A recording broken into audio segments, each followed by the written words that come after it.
성부와 성자와 성령의 이름으로 주님, 주님을 더 알고 주님을 더 가까이 따르고 주님을 더욱 사랑하기 위해서 이처럼 요한복음을 함께 공부하고자 모였습니다.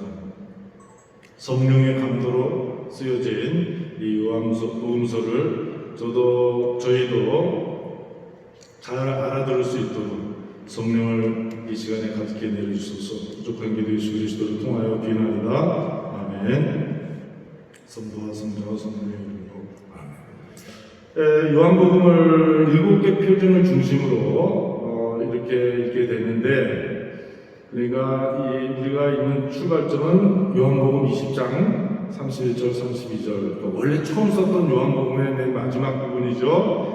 예수님께서는 이 책에 기록되지 않은 다른 많은 표징도 제자들 앞에서 일으키셨다. 이것들을 기록한 목적은 예수님께서 메시아이시며 하느님의 아들님이심을 여러분이 믿고 또 그렇게 믿어서 그분의 이름으로 생명을 얻게 하는 것이다. 이제 이거 갖고 지난번에 말씀드렸습니다. 그래서 7가지 표징과 또 그 외에 많은 표징이 있었다. 이 표징이 있었는 이유는 바로 믿음이다. 신앙을 통해서 또 구원받는 것이 명확하죠. 신앙을 통해서 구원받는 겁니다. 7가지 표징은, 첫 번째 표징은 요한복음 2장 1절부터 나오는 가나의 혼인잔치. 두 번째 표징은 요한복음 3장에 나오는 그 왕실 관리의 아들을 고쳐주신 대목. 세 번째 표징은 요한복음 5장 베자타 목가의 병들을 고쳐주신 것. 네 번째 표징은 요한복음 6장에 나오는 그 5,000명의 빵을 먹이신 기죠. 요한복음 또 그다음에 다섯 번째 표징은 그 빵의 기적 이후에 즉시 나오는 그 무리를 거르신 기적 표징. 그다음에 여섯 번째는 요한복음 9장에 나오는 태어날 때부터 장님인 사람을 고쳐주시는 그 대목. 그리고 마지막 7가지 표징은 요한복음 11장에 죽은 나자로를 살리시는 표징입니다. 자, 그러면은 이제 요한복음 2장 1절에서부터 나오는 가나의 혼인잔치에 대해서 우리가 봐야 할 텐데, 그래도 아니다. 요거 보기 전, 그러니까 예수님께서 이 7가지 표징, 그리고 가장 위대한 표징인 예수님의 십자가의 죽음과 부활, 이 표징, 그 전에 우리가 기적이라고 말하던 이 예수님의 행적, 이것을 요한복음사가가 요한 성인께서 설명하시는데 바로 그 앞에 서론처럼 나오는 게 요한복음 1장 19절부터의 내용이라고 할 수 있겠습니다. 그러면 1장 1절부터 18절 제가 지난 시간에 시작했는데 그렇게 하면 안 되겠더라고요. 그거는 말씀 참가, 하느님의 말씀 참가, 로고스 참가라고 해서 아주 특별한 참가고, 그래도 우리의 맥락 속에서 요 다음에 이제 그걸 보고, 오늘은 요한복음 1장 19절에서 또 51절에 한마디로 예수님은 어떤 분이시다라고 말로 설명하는 거예요. 그리고 그것이 끝나자마자 요한복음 2장 1절부터 시작해서 7가지 표징이 쭉 나오는 겁니다. 저는 이렇게 이번에 우리가 요한복음을 좀 보자고 제안을 하고 있습니다. 그러니까 다시 한번 요한복음 2장 1절부터 나오는 가나의 혼인잔치를 기록하기 전에 먼저 예수님이 누구시냐에 대한 증언을 바로 1장 19절에서 51절에서 하고 있는 것입니다. 표징을 행하시는 예수님이 누구이신지 어떤 분이신지를 먼저 여기서 소개하는 것이다. 표징을 중심으로 보면 이게 서론이다 라고 좀 말할 수 있겠습니다. 자, 그러면은 한꺼번에 다 읽지는 않고 조금씩 보자면 요한복음 1장 19절에 요한의 증언은 이러하다. 유다인들이 예루살렘에서 사제들과 레위인들을 요한에게 보내어 당신은 누구요? 하고 물었다. 나는 요한은 서슴지 않고 고백하였다. 나는 그리스도가 아니다. 그러니까 여기서 먼저 좀 봐야 될 것은 세례자 요한. 그러니까 세례자 요한은 처음에 예수님보다 먼저 돌아가셨고 그 세례자 요한의 제자들이 벌써 그 그룹이 있었죠. 그리고 예수님 그 다음에 이제 돌아가신 거 아니겠어요? 십자가에서. 그리고 막 제자들이 시작하는데 이미 세례자 요한의 그룹들이 강력하게 자리 잡고 있었다. 그러면 세례자 요한이냐 그리스도냐 어떻게 우리가 이해를 해야 되느냐? 세례자 요한에 대한 관심이 세례자 요한의 인기가 더 많잖아요. 저는 이 사람의 죽음을 보면은 뭐 광야에서 외치는 예소리, 광야에서 특별하게 옷도 뭐 형편없이 하고 뭐 먹는 것도 형편없이 막 그 힘든 곳에서 막 춥고 덥고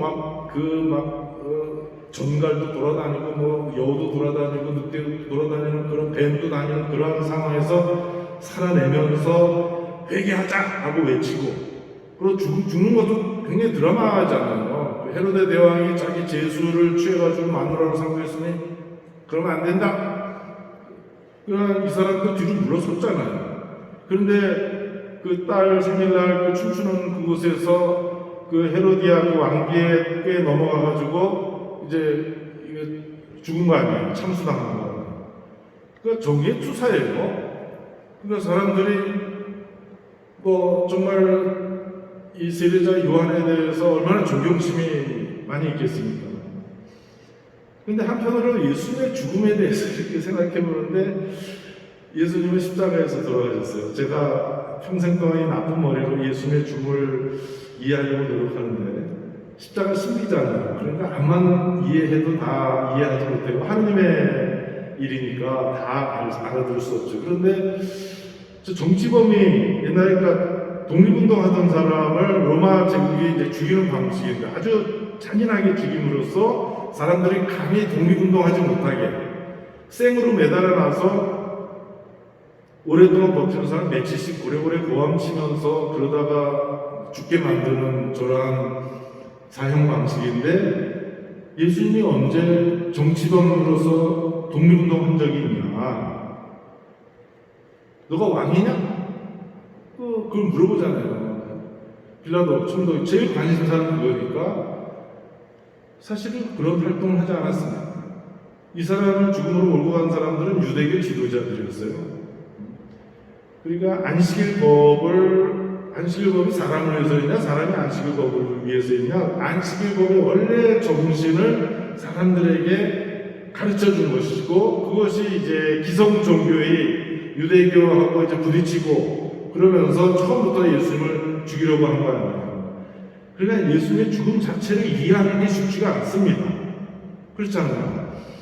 그러니까 죽고 나서도 세례자 요한의 죽음은 사람들이 쉽게 이해하고, 이거 훌륭한 사람이다 그러고 모여들고, 예수님의 죽음에 대해서 그렇게 어떻게 쉽게 몰릴 수 있었을까? 잘 모르겠습니다. 하여튼 사람들이 많이 세례자 요한을 중심으로 몰려들었는데, 그때 당신이 누구요? 라고 묻는데 세례자 요한은 나는 그리스도가 아니에요. 1장 26절 27절에 보면은 너희 가운데에는 너희가 모르는 분이 서 계신다. 내 뒤에 오시는 분인데 나는 그분의 신발끈을 풀어드리기에도 합당하지 않다. 그러니까 세례자 요한이 태어날 때부터 예수님과 간발의 차이로 먼저 태어나고, 또 모친들끼리 엘리사벳 집에서 서로 만나서 극적인 그 기쁨의 장면이 나타나고 그러는데, 그러나 세례자 요한은 그리스도가 아니다. 분명히 그 상황에서 처음에 그 세례자 요한을 중심으로 사람들이 많이 모였던 데 반해서 아니다. 그래서 저는 여기서 이 대목을 보면서 오늘 우리들에게 큰 관심을 끄는 것이 무엇이냐. 예를 들면 이 코로나 바이러스, 이게 백신이 그냥 여기서 탁 지금 생겼단 말이죠. 그럼 얼마나 사람들이 그냥 이거 얻으려고 난리치겠어요. 그 다음에는 그냥 내가 만약 그걸 개발했다. 근데 더 줘줘. 한 1,000원 주고 뭐 아니면 온다 그러면은 막 구름같이 몰려들 거 아니에요. 이 사람이 그리스도냐? 자, 우리가 내가 아니고 다른 사람이 그쪽으로 몰려가지 않겠어요? 사실 온 세상이 지금 거기에 지금 집중하고 있으니까. 근데 그게 아니라 거기가 그리스도가 아니라는 겁니다. 이어서 제자 요한은 그럼 당신 누구요? 이렇게 자꾸 이제 대화를 하다가 제자 요한은 1장 29절에서 예수님을 가리키면서 보십시오. 이튿날 요한은 예수님께서 자기 쪽으로 오시는 것을 보고 말했다. 보라, 세상의 죄를 없애시는 하느님의 어린 양이시다. 어린 양, 하느님의 어린 양. 우리가 미사 때 얼마나 자주 합니까? 사실 대형 방송 때 높은 데 하늘 데서는 하느님께 영광, 땅에서는 사랑하는 사람들에게 평화. 주 하느님 성부하느님 하느님의 어린 양 세상의 죄를 없애시는 주님 저희에게 자비를 베푸소서. 하느님의 어린 양 세상의 죄를 없애시는 주님 저희의 기도를 들으소서. 그래서 두 번이나 똑같은 예수님께 세상의 죄를 없애시는 하느님의 어린 양이라고 예수님을 향해서 소리치지 않습니까? 또 우리가 주님의 기도 끝난 다음에 영성차기 직전에 하느님의 어린 양 세상의 죄를 없애시는 주님 자비를 베푸소서. 세상에 하느님의 어린 양 세상의 죄를 없애시는 주님 자비를 베푸소서. 또 세 번째 다시 하느님의 어린 양 세상의 죄를 없애시는 주님 저희에게 평화를 주소서. 평화를 주소서. 세 번이나 해요. 그 다음에 사제가 성체 곧 그리스도의 몸 그리스도를 들고 보여주면서 보라 하느님의 어린 양 세상의 죄를 없애시는 주님 이렇게 분명하게 얘기를 하고 있습니다. 이성찬에 초대받은 분들 한번 보세요. 여러 번 미사 때 이 미사 때 짧은 기도문인데 사실은 이렇게 여러 번에 걸쳐서 예수님을 향해서 하느님의 어린 양이라고 우리도 고백하고 있습니다. 그래서 우리가 뭐 급하게 할 이유는 없어요. 제가 볼 때 그러면 하느님의 어린 양에 대해서 어디서 나오는 거죠? 구약 성경의 복음, 구약 성경의 가장 중요한 대목이 뭐예요? 구약 성경의 복음과 같은 거 핵심 노름자리 출애굽이에요. 에집트 종살이하고 있었는데 이스라엘 사람들, 히브리 사람들 그런데 하나님께서 모세를 통해서 이 사람들을 탈출시키셨지 않습니까? 해방시키셔서 자유로운 사람들이 되도록 하신 거예요. 그런데 에집트 종살이를 하고 있는데 이거 어떻게 내놓으라고 우리 좀 자유롭게 가겠다고 하면은 그 이집트 파로와 그 이집트 사람들이 그 노예들을 쉽게 내주겠습니까? 값싼 노동력인데 왜 노예로 시키겠어요?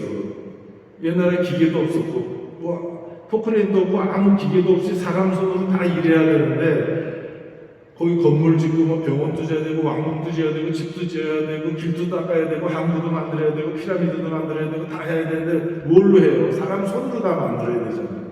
그러니까 값싼 노동력으로 노예를 부리는 수밖에 없는 건데 그걸 어떻게 쉽게 내주겠냐. 그러니까 9가지 재앙을 내려도 내주지 않죠. 당연히 안 내주죠. 그러니까 이제 결정적인 순간에 이제 10번째 재앙, 죽음의 사자, 저승사자를 보이는 겁니다. 그럴 때 그래도 뭐 동네 이집트 사람들하고 이스라엘 사람들하고 같이 섞여서 사는 동네도 있을 테니까 그러면 다 이 섞여서 있는 걸 어떻게 구분하란 말이냐. 그래서 탈출기 11장 1절에서부터 4절의 말씀 제가 이럴 때 같이 한번 보고 들어가야 되겠어요. 제가 읽겠습니다. 잘 들으세요. 탈출기 11장 1절 주님께서 모세에게 말씀하셨다. 나는 이제 파라오와 에집트에 한 가지 재앙을 더 내리겠다. 그런 다음에야 그가 너희를 이곳에서 내보낼 것이다. 그가 곧 파라오가 너희를 내보낼 때에는 아예 너희를 모조리 이곳에서 내쫓을 것이다. 그 다음에 4절에서 8절 읽겠습니다. 모세가 말했다. 주님께서 이렇게 말씀하십니다. 내가 한밤중에 이집트 가운데로 나아가겠다. 왕자에 앉은 파로의 마다들부터 맷돌 앞에 앉은 여종의 마다들까지 이집트 땅의 마다들들과 짐승의 막배들이 모조리 죽을 것이다. 그러면 에집트 온 땅에서 이제까지도 없었고 앞으로도 없을 큰 곡성이 터질 것이다. 그러나 이스라엘 자손들에게는 괴조차 짓지 않을 것이다. 사람에게나 짐승에게나 그리할 것이다. 이는 주님이 이집트인들과 이스라엘인들을 구분하였음을 너희가 알게 하려는 것이다. 이렇게 되면 임금들의 신하들이 모두 내려와 저에게 엎드려 그대와 그대를 따르는 백성은 모두 떠나주시오 하고 말할 것이다. 그지야 저는 떠나가겠습니다. 모세는 노기에 찬 파로에게서 물러나갔다. 그 다음에 12장 29절부터 34절 10번째 재앙이 이제 실제로 이루어지는 대목을 한번 봅시다. 한밤중에 주님께서는 이집 땅의 맏아들들과 맏배를 곧 왕좌에 앉은 파로의 맏아들로부터 감옥에 있는 포로의 맏아들과 짐승의 맏배까지 모조리 치시고 그러자 파로와 그의 신하들과 이집트인들이 모두 그 밤중에 일어났다. 이집트에 큰 곡성이 터졌다. 수상나지 않은 집이 하나도 없었던 것이다. 파라오는 밤중에 모세와 아론을 불러 말하였다. 너희도 이스라엘 자손들도 어서 일어나 내 백성에서 떠나라. 너희가 말하던 대로 가서 주님께 예배드려라. 너희가 말하던 대로 너희의 양과 소도 데리고 가거라. 그리고 나를 위해서도 복을 빌어다오. 이집트인들은 우리가 모두 죽게 되었구나 하면서 이스라엘 백성에게 자기네 땅에 서서 떠나가라고 재촉하여. 그래서 이스라엘 백성은 빵 반죽이 부풀기도 전에 반죽을 통째 옷에 싸서 어깨에 들러 메었다. 그 다음에 42절에 그날 밤 주님께서 그들을 에집트에서 이끌어내시려고 밤을 세우셨으므로 이스라엘의 모든 자손도 대대로 주님을 위하여 이 밤을 세우게 되었다. 파스카 축제 바로 여기에 나오는 것이죠. 그래서 이제 파스카 축제 바로 이날 밤을 기억하는 것이죠. 노예산 우리가 일제 식민지 치하에서 그 고생하고 몸을 다 빼앗기면 아직도 군통이 분이 안 풀려가지고 그냥 한일 관계가 이 세상에서 가장 어려운 외교 관계 아니겠습니까? 그러니까 이집트 사람들이 이스라엘 사람들에 대해서 종살이해서 다른 그 무엇이 아니라 우리는 어떻게 해방됐어요? 우리 스스로 해방된 게 아니잖아. 그냥 2차 대전이 그렇게 끝나면서 특히 미국의 힘으로 그냥 이렇게 됐다 해가지고 뭐 얄타 회담에서 이미 남북 분단이 뭐 저기 그어지고 뭐 우리가 다 알고 있는 그대로인데 이건 그게 아니라 하나님의 힘으로 이렇게 10번째 재앙 속에 에집트 노예 사례에서 탈출하게 된 것이다. 해방됐다. 그래서 그걸 이 사람들이 계속해서 기억하는 것이죠. 계속해서. 그래서 12장 1절부터 14절에 파스카 축제에 대해서 나옵니다. 그 다는 읽어드리지 않고 12장 3절에 이달 초 여름날 너희는 가정마다 작은 가축을 한 마리씩 집집마다 작은 가축을 한 마리씩 마련하라. 만약 집에 식구가 적어 짐승 한 마리가 너무 많거든 사람 수에 따라 자기 집에서 가장 가까운 이웃과 함께 짐승을 마련하라. 저마다 먹는 양에 따라 짐승을 골라라. 짐승은 1년 된 금없는 수컷으로 양이나 염소 가운데에서 마련하여라. 이러면서 이날이야말로 너희의 기념일이니 이날 주님을 위하여 축제를 내려라. 축제를 지내라. 이를 영원한 규칙으로 삼아 대대로 축제일로 지내야 한다. 파스카 축제인 거예요. 그러니까 이제 우리는 아니 이게 아니라 새로운 파스카다. 에집트 종살이가 아니라 죄의 결과인 죽음, 죄와 죽음의 노예살이에서 종살이에서 주님께서 우리를 해방시켜 주셨다. 바로 이 짐승은 1년 된 흠없는 수컷으로 양이나 염소 가운데서 마련하여라. 어린 양. 근데 바로 예수님은 하느님의 어린 양. 하느님인데 우리 같은 인간에 대해서 어린 양으로서 자기 목숨을 바친 것이고 이분의 피를 통해서 우리가 죄와 죽음의 노예에서 비참하게 살던 우리가 거기서 해방된 것이다. 탈출하게 된 것이다. 그래서 예수님이야말로 우리를 죄와 죽음으로부터 구출하기 위해서 자신을 희생하시는 하나님의 어린 양이시다. 그런 얘기가 나오는 것이죠. 그래서 바로 이 구약 성경에 바로 이 대목을 보면서 어린 양.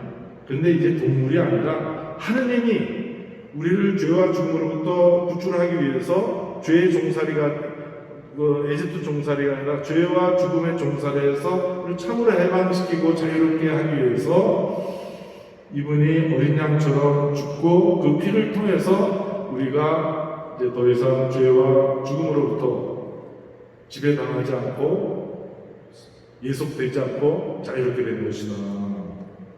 그래서 여러분들 이 대목을 잘 보면서 미사 때 바로 저분은 누구시냐? 세상의 죄를 없애시는 하나님의 어린 양이시다. 그러니까 세례자 요한이 그 사람들에게 보라! 세상의 죄를 없애시는 하나님의 어린 양이시다 하는데 오늘 성경은 오늘 우리들에게 보라! 예수님을 보라 말이죠. 예수님을 바라볼 수 있어요. 어디 있어 예수님이? 그러니까 자꾸 성경을 봐야 성경을 자꾸 보면서 아 예수님 바로 여기 계시는구나 이분이시구나 또 돌아서면 안 보여요. 또 워낙 위대한 분이고 신비로운 분이라서 이렇게 보면 이 모습이 보이죠. 여러분 저 알아요? 알아? 1년 됐는데 다 모르잖아요. 저 알아요? 저도 저를 다 몰라. 어떻게 저를 다 알겠어요? 그래서 주님을 어떻게 다 안다고 말할 수 있겠어요? 신비롭지. 다 알 수 없는. 그래서 그분을 이제 우리가 바라보는 거죠. 보라! 근데 이분은 어린 양이신데 하느님의 어린 양, 하느님이신데 어린 양이신 분. 이분은 에집트가 아니라 세상의 죄를 없애시는 하느님의 어린 양이시다. 그래서 저는 이 대목에서 정말 여기서 제가 시간을 좀 더 끄는 이유도 자꾸 이 내용을 마음에 새기면서 내가 예수님에 대한 내 신앙 고백을 해야 된다. 어렸을 때 제가 미사 때는 천주의 고향이 무슨 말이야. 그래가지고는 어떤 동네 하면은 고양이 새끼를 얘기하는 줄 알고 이런 고양이 그래서 천주의 고향 이게 뭐냐. 그러니까 뜻을 이렇게 한자로 그냥 갖다 놓고 쓰니까 좀 잘 몰랐는데 그게 아니라 이거 어린 양을 얘기하는 것이다. 우리가 탈출기 그 출애굽에 나오는 그 파스카 축제 결정적인 대목 그걸 조금 전에 읽어드렸습니다만은 그리스도는 바로 그래서 구약 성경을 알아야지 그리스도를 올바로 알아가는 것이다. 그러니까 제가 강론 시간에 비유를 들어서 설악산을 가려면은 저기 그 오색 약수터에서 올라가는 길도 있고 백담새에서 올라가는 길도 있고 뭐 여러 군데가 있잖아요. 여기 이쪽에 저기 비선대 쪽에서 올라가는 길도 있고 그러나 올라가는 꼭대기는 대충목이듯이 이 구약 성경을 잘 봐야 되는데 그래서 가리키는 것은 바로 예수 그리스도다. 그래서 우리가 미사 때도 하느님의 어린 양이라고 예수님에서 계속 신앙 고백하고 있는데 이게 과연 뭐냐? 그래서 구약 성경을 이렇게 읽어야지. 어떻게 오늘 하느님의 어린 양, 하느님의 어린 양이라고도 말할 수 있는데 저는 하느님이신 어린 양, 하느님께서 우리의 어린 양이 되신다. 그래서 세상의 죄를 없애시는구나 이분이 라는 신앙 고백을 할 수 있어야 되겠다는 생각이 듭니다. 그 다음에 이제 그래서 몇 가지가 나오고 저 7가지가 여기서 나와요. 첫째, 세상의 죄를 없애시는 어린 양이신 예수님을 봐라. 두 번째, 32절에 또 세례자 요한이 말합니다. 나는 성령께서 비둘기처럼 하늘에서 내려오시어 저분 위에 머무시는 것을 보았다. 32절에 요한이 이제 이렇게 두 번째 증언을 하는 것이죠. 성령께서 비둘기처럼 내려오셨다. 그러니까 하나님의 영이 깃들어져 있지 않았다. 왜? 하나님을 떠났으니까. 인간이 하나님을 떠났잖아요. 창세기 맨 처음에 시작할 때 보면은 다시 한번 읽어드릴게요. 한점에 하나님께서 하늘과 땅을 창조하셨다. 땅은 아직 꼴을 갖추지 못하고 있었는데 어둠이 심연을 덮고 하나님의 영이 그 물을 감돌고 있었다.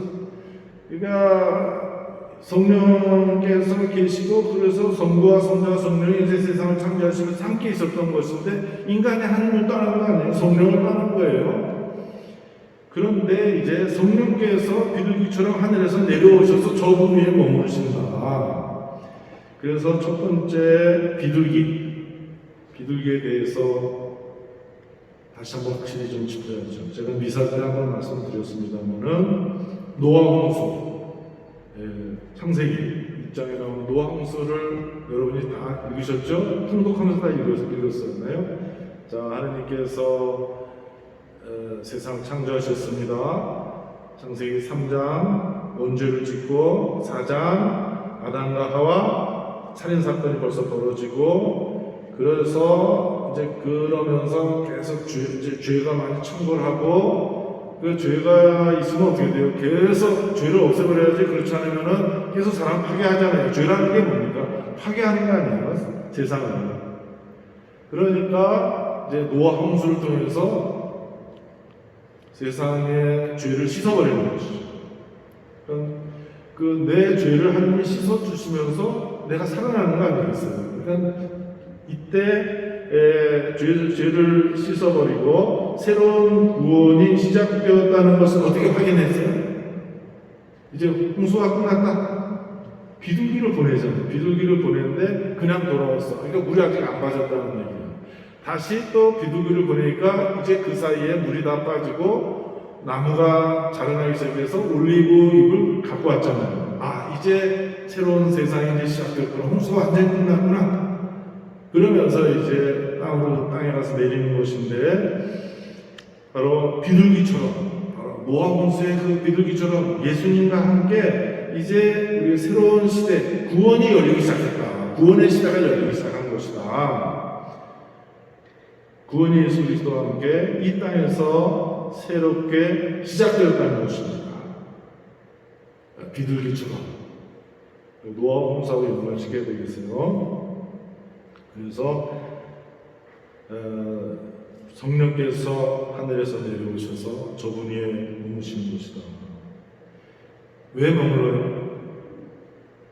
이제 예수님 위에 하나님의 아들이시니까 성령께서 오셨어요. 그런데 예수님은 하나님의 아들이시면 우리가 똑같은 인간이잖아요. 육체를 갖고 배고파 또 울기도 하고 또 육체의 한 인간으로서 죽음까지 맛보시는 분.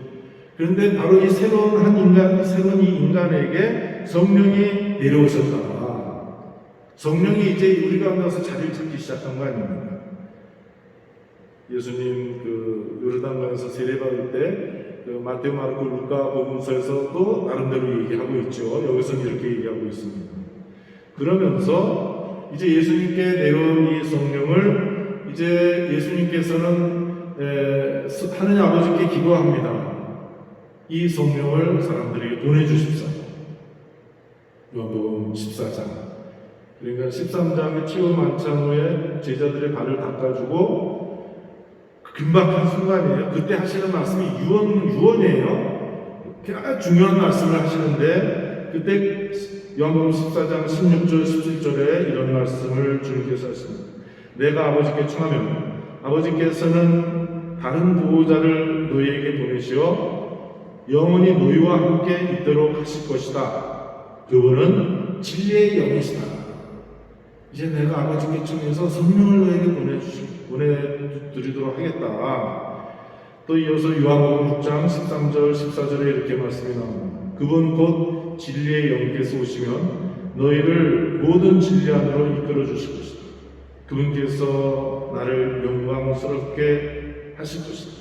나에게서 받아 너희에게 알려주실 것이기 때문에 그분 곧 진리의 영께서 오시면 너희를 모든 진리 안으로 이끌어 주실 것이다.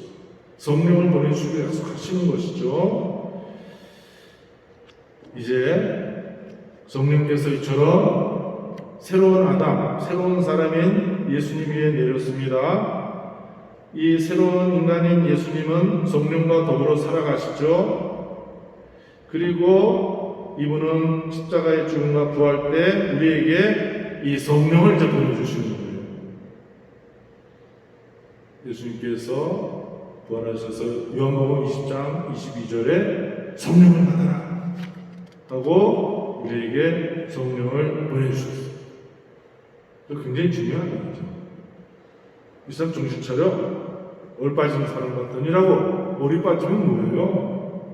이거 뭐 고장난 기계처럼 하고 사는 거 아니에요. 동물보다도 못한 동물은 기계적으로 사는데 이 얼이 빠졌으면 어떻게 되는 거예요? 그런데 그게 아니라 정반대로 하느님의 얼, 하느님의 정신, 하느님의 영으로 우리가 살아가게 될 것이다. 그러니까 그 내용이라는 것은 미루 다 말할 수 없는 것이고, 우리가 교회 안에서 2000년 동안 끊임없이 많은 사람이 다양하게 이미 체험하고 있습니다. 이 성령 안에서 살아가는 것을. 그래서 저는 세례자 요한이 하시는 이 말씀 1장 32절, 나는 성령께서 비둘기처럼 하늘에서 내려오시어 적은 위에 머무르시는 것을 보았다. 예수님만 성령으로 사는 것이 아니라 이제는 이 성령을 우리들에게 보내주신다. 언제? 십자가에서 돌아가시고 부활하시면서. 요한복음에서는 부활하시면서 즉시 성령을 받아 성령을 보내주시죠. 그러니까 성령을 보내주시는 성령 강림이 버전이 두 개예요. 하나는 우리가 잘 알고 있는 사도행전 2장에 나오는 또 루카의 예수행전, 루카복음서 2부 사도행전 거기에 나오는 그것이고, 그 요한 버전에 의하면 요한복음 20장 예수님 부활하시자마자 제자들에게 성령을 받으라고 보내주시는 거예요. 하여튼 이렇게 예수님께 먼저 성령이 오시고 그 다음에 그 성령을 이제 우리에게 보내주시고, 예수님은 우리의 형님으로서 예수님이 먼저 받으시고 우리들에게 이제 성령을 보내주시는 분이시다 하는 겁니다. 자, 이 세 번째, 저분은 요한복음 1장 33절에 나오듯이 성령으로 세례를 주시는 분이다. 세례자 요한은 물로 세례를 주지만 저분은 성령으로 세례를 주시는 분이에요. 그러니까 전혀 다르죠, 사실. 세례라고 하는 건. 그러니까 뭔가 물로 세례를 준다 그러는 건 뭐예요? 민족 정화 운동이죠. 야, 우리가 하느님의 선택된 민족인데 어떻게 우리가 로마 제국의 지배를 받는 식민지 백성이 됐냐, 이거. 황제를 섬겨야 되고, 우리가 일제시대 때 우리가 겪었던 것들 많이 있잖아요. 그러니까 왜 이 지경이 됐냐? 그래서 또 혁명가운들은 독립운동을 하는 거고, 투쟁을 하고. 그래서 예수님 좌우에 매달렸던 그 사람들 다 혁명가운들이에요. 독립투사들. 그러면서 이제 세례자 요한은 그게 아니라 우리가 죄를 지어서 이렇게 된 거다. 우리 하느님만을 섬겨야 되는데 하느님을 안 섬기지 않고 우상 숭배하다 보니까 뒷꼬라지가 된 거다. 민족 우리 다 정화하자. 정화수를 떠놓고 밤중에 달빛 아래서 기도하듯이 우리가 요르단강에 모여서 죄를 다 씻는 그런 예식의 운동을 한 것이죠. 세례자 요한이. 그런데 예수님께서는 이제 우리가 물로 세례를 줬는데 이게 아니야. 이분은 성령으로 우리에게 세례를 주실 분이다. 우리에게 성령으로 우리를 새 사람이 되게 하신다. 성령으로 우리에게 새로운 세상을 만들어 주시는 분이다. 새 하늘과 새 땅을 주시는 분이시다. 이것을 여기서 선언하고 있습니다. 요한복음 1장 32절에서 33절 먼저 들으세요. 나는 성령께서 비둘기처럼 하늘에서 내려오셔 저분 위에 머무르시는 것을 보았다. 나도 저분을 알지 못해. 그러나 물로 세례를 주라고 나를 보내신 그분께서 나에게 이르셨다. 성령이 내려와 어떤 분 위에 머무르시는 것을 너희가 볼 텐데 바로 그분이 성령으로 세례를 주시는 분이시다. 새 하늘과 새 땅을 우리에게 마련해 주시는 분. 우리가 하나님의 아들 딸로서 새로운 사람이 되게 해주시는 분이시다. 성령께서 오셔서 우리에게 완전하고 새로운 구원, 그래서 하나님의 아들 딸로서 새로운 삶을 살게 해주시는 분이시다 하는 그 세례자 요한의 증언이 있습니다.